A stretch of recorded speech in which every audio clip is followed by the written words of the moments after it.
Hello, everyone, and I hope you're all doing well. So, I'm going to start gauging. This is the next day for my tile layout.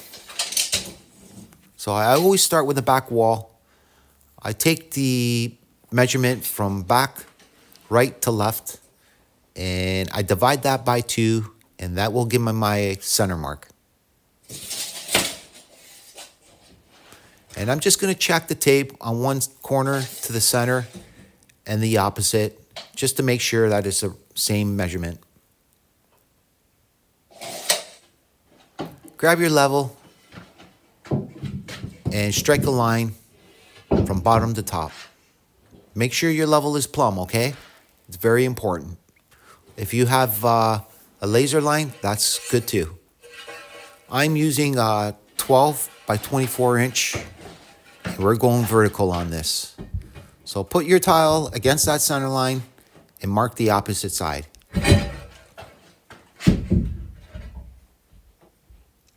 And I believe with my return, I might have 3 inch in the corner, but we'll see what happens. So I'm going to try this side first because the camera is in a better position. I like to always start with a full on the outside and work my way to the back corner.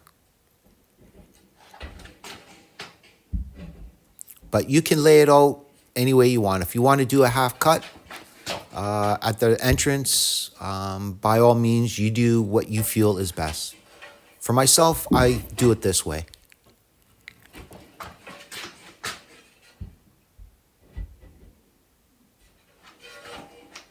Okay.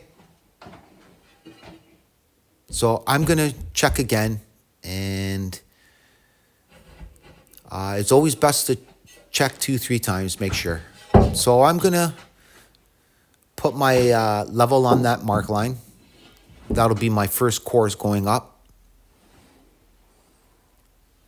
And strike a line, bottom to top, as well as the other side. Remember, full. I use a full at the opening of a shower.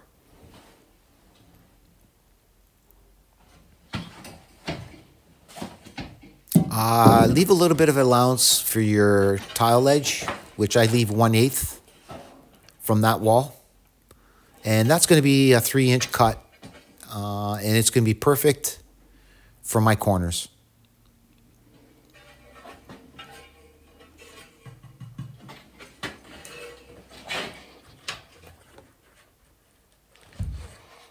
I'm letting you know that there's no ceiling tiles here.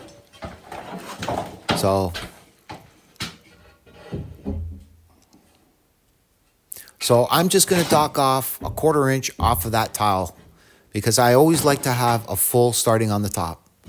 And the reason why you want to dock off a 1/4 inch is because if your ceiling's off a little bit, you want to make sure I rather wedge cut a little bit than have an open gap. If I'm doing a floor, as an example here, I would follow my floor lines right throughout my shower. But there's no floor tiles on here.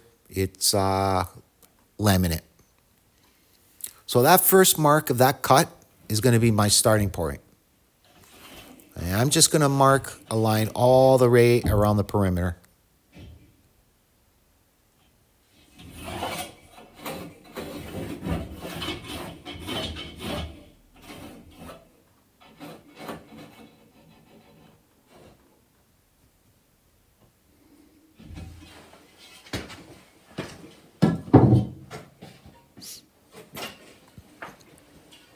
I'm going to need a shorter level for this. My 6 foot won't fit in there. And I don't have my 4 foot as well.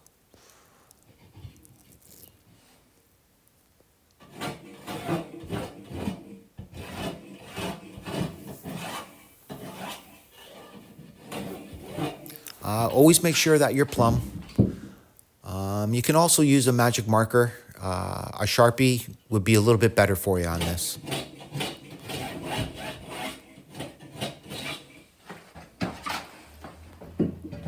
Okay.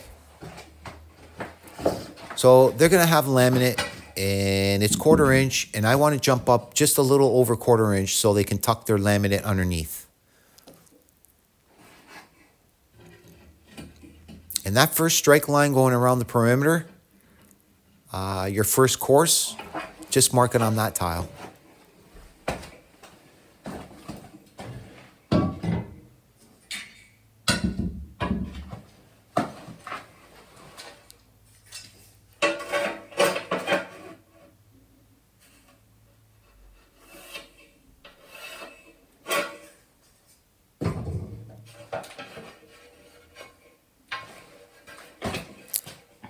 That's my first.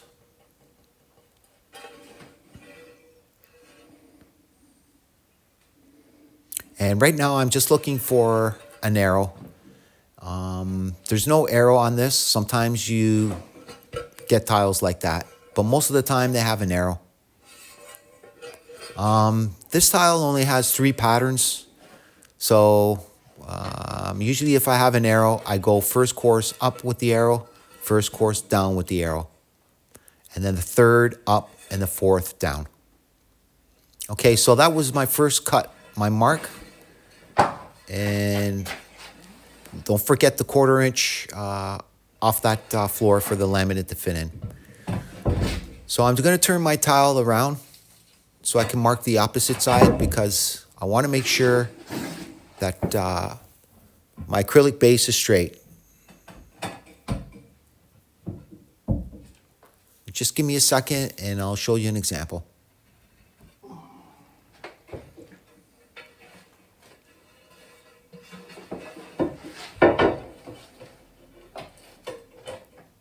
And don't forget, I have my acrylic base, so I need to notch that out.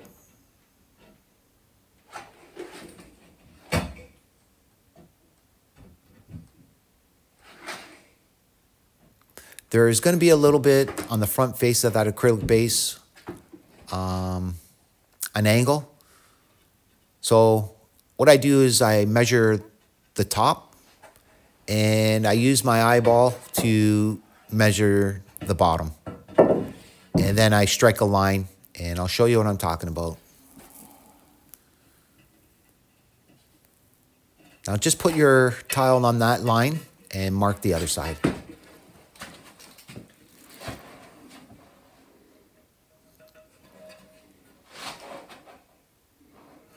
There's 2 lines there. There's a little bit of a slope, and I'll show you what I'm talking about.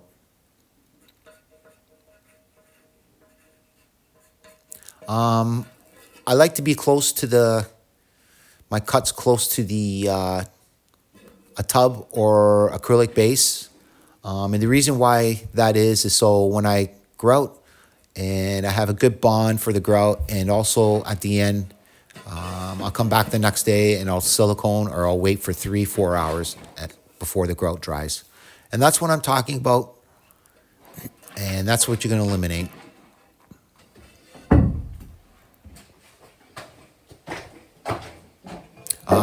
I usually leave that gap. My job's 1/16, but you can leave yours at 1/8, but no more than that. And that's my right, and that's my left. I'm going to need 2 of those.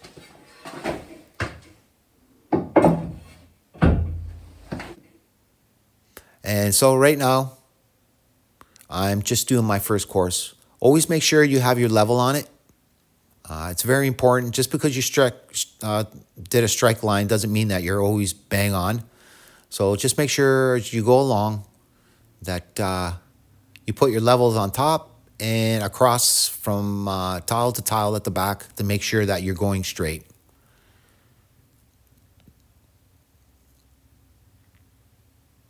On this job, I'm using Mapai Ultra Flex 2 White. I had some kicking around, and I like to keep new, fresh inventory. Okay, I always use a half-notch trowel, half-notch tile edge, and they went with white. The reason why I use a half-notch is because I always use a half-inch trowel notch for my cement on my tiles, just to make sure that everything's leveled. I can play around with it. And just set that in. And if you need tape to hold that first one in, by all means use some green tape. And remember, you're going to notch that out, that 1/4 inch of that tile ledge, a 1/4 inch there. Okay.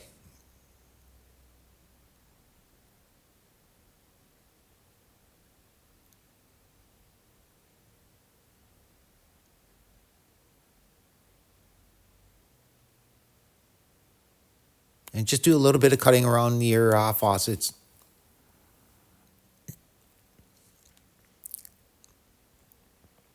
See my corner, how there's a return? You'll see on the other side.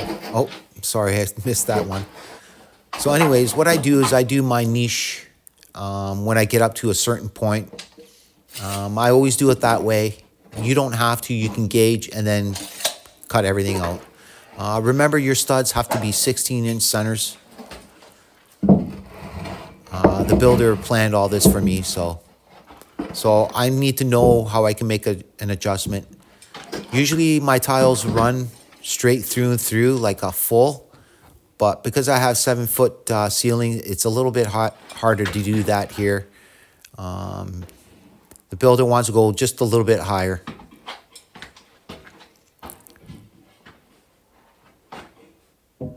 You see that stud line? Before I put my curdy, I mark my stud line on the ceiling so I don't forget or lose it. And what I do is I get my level and chalk it down all the way through. Okay, so just grab your niche and mark edge to edge on those stud lines, and you'll have it ready. And this is what I'm talking about. Just put a dry tile there and see what you got. And this is the only way I can do it. Remember my 1/4 inch? The knock for the ceiling?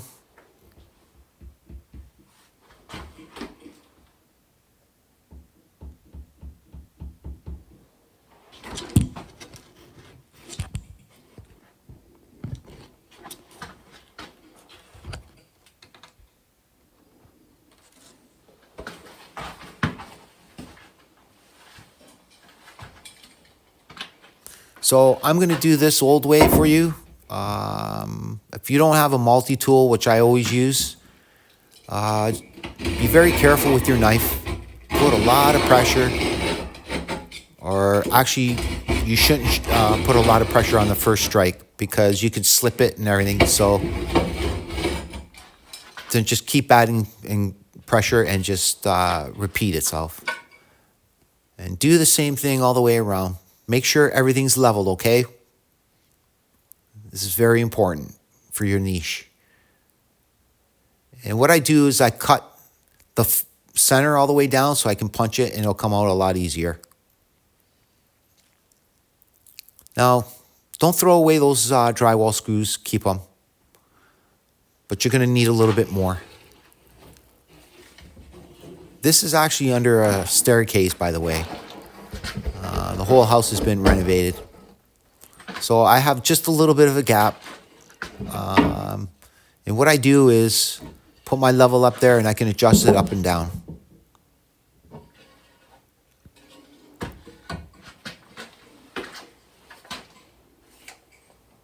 So just put your first screw in there.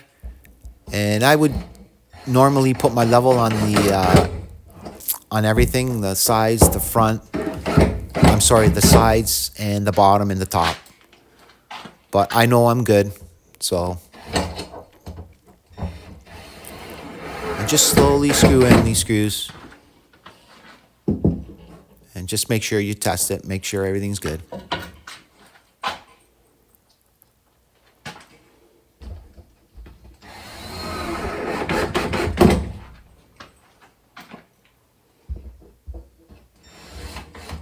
If you want, you can put 3/8 plywood on the top and the bottom. But in this case, you don't have to because your curdy bend, it'll strengthen everything out, and plus your tiles.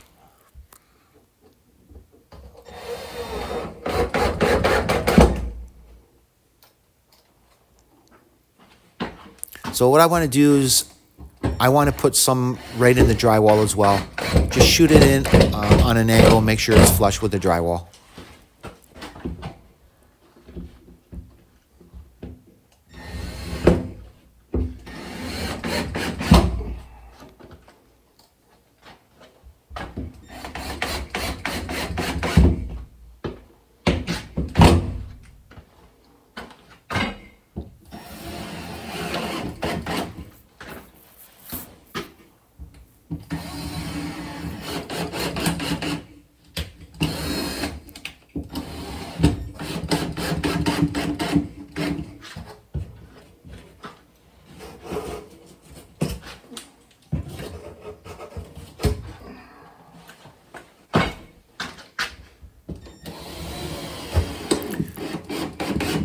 This niche was posted, so it's already been done.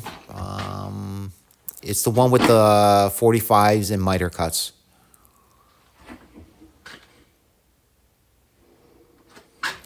And you're also going to want to make sure when your lines are not going to be off, by the way. You don't want to put like a 1-inch overlap. It does happen, and it happened to me a few times. But sometimes you can adjust your gauging to better suit your niche. So what I do is I grab the width of my curdy and I just mark from the inside of the niche to the outside. And mark the other side just like that and take your mark. And I'm going to need 2 of these. I'm going to need one for the top and for the bottom. Just cut 2 of those.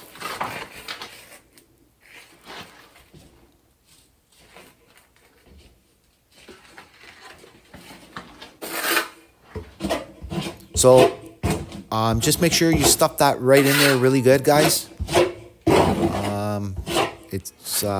It'll close up the gap and it'll strengthen it. So this is my curdy trowel. And I'm going to start the first one on the bottom.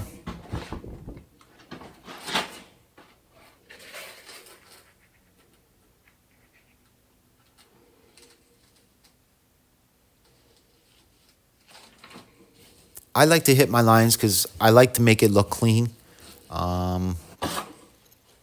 Make sure you don't overlap that curdy on the inside of that box. Just keep it flush through and through.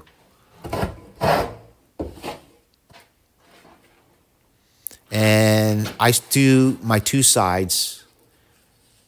And the top curdy band, I always overlap it on the top last. Make sure you put some pressure, guys. Make sure that everything's gaps are all closed up and there's no air bubbles.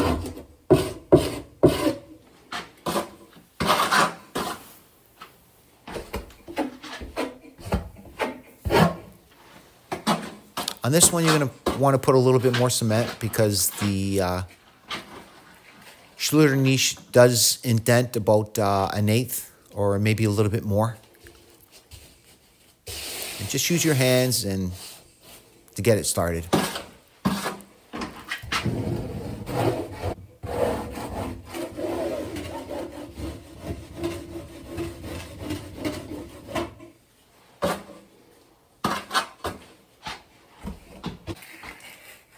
And the top one is the last.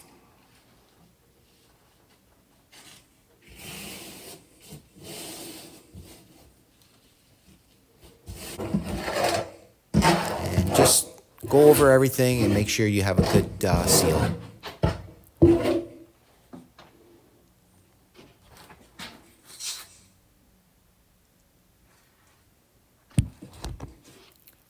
So you're just going to start again. And you're going to do a little bit of cutting around your niche. When you do your, just grab a little scrap piece of tile and put it on the inside of your niche and mark the top and give it another 1/8 or 1/4 inch. Just so you can overlap and everything fits properly.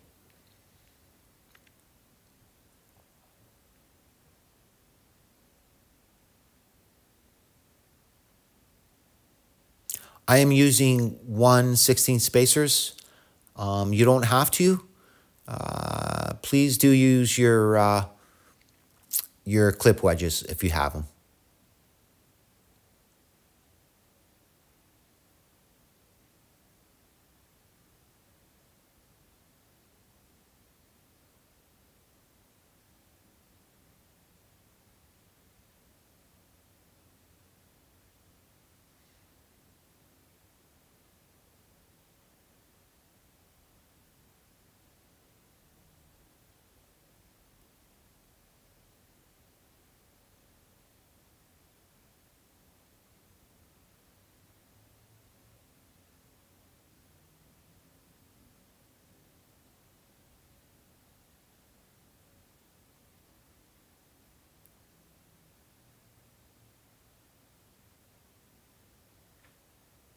Okay, guys, thank you, and just fill up the gap, that last course.